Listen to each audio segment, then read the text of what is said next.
Stéphane Lardy, je suis secrétaire confédéral à Force ouvrière. Je suis membre de la direction confédérale CGT et en charge de la formation initiale et continue. Alain Druel, directeur adjoint de la direction de l'éducation, de la formation et de l'insertion du MEDEF. C'est mon administration qui porte la réforme de la formation professionnelle. Je suis vice-président du conseil régional de Basse-Normandie, président de la commission formation et éducation de la CGPME.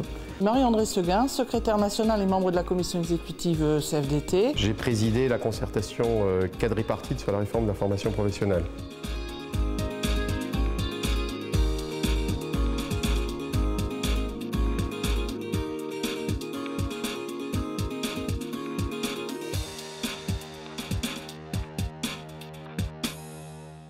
C'est préciser la gouvernance de la formation professionnelle et de renforcer, tant au niveau national qu'au niveau territorial, une gouvernance autour de 3 acteurs majeurs que sont les partenaires sociaux, l'État et les conseils régionaux.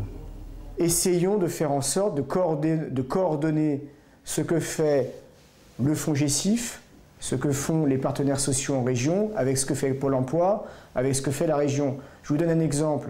Sur les achats de formation en matière de demandeurs d'emploi, on a toujours dit qu'il était totalement anormal que Pôle emploi il achète dans son coin, la région achète dans son coin.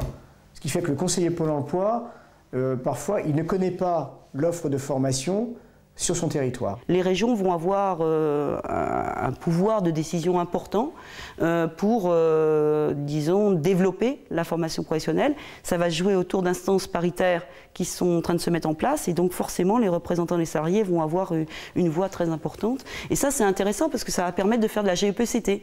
Donc de la gestion prévisionnelle des emplois au niveau territorial et ça peut par exemple intéresser énormément les toutes petites entreprises, les TPE. C'est plus un système administré. C'est pas un système dirigé par d'autres, c'est pas un système non plus où chacun fait ce qu'il veut sans aucune organisation, c'est un système régulé et donc plus efficace.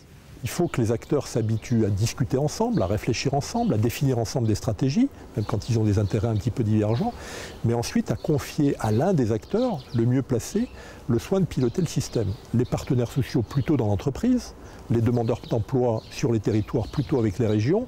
On a franchi une étape. Nous avons une vraie volonté de gouvernance de tous les acteurs concernés par ces questions-là.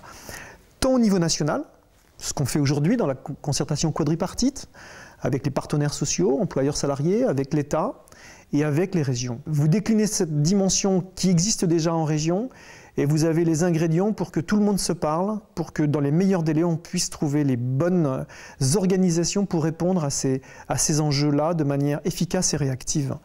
Nous n'avons plus de temps à perdre. La vie économique est difficile. Le doute s'installe. Il faut très vite qu'on soit plus réactif sur les territoires, sur les régions, dans les régions, et qu'on réponde au mieux à tous ceux qui sont aujourd'hui en attente de ces dynamiques nouvelles.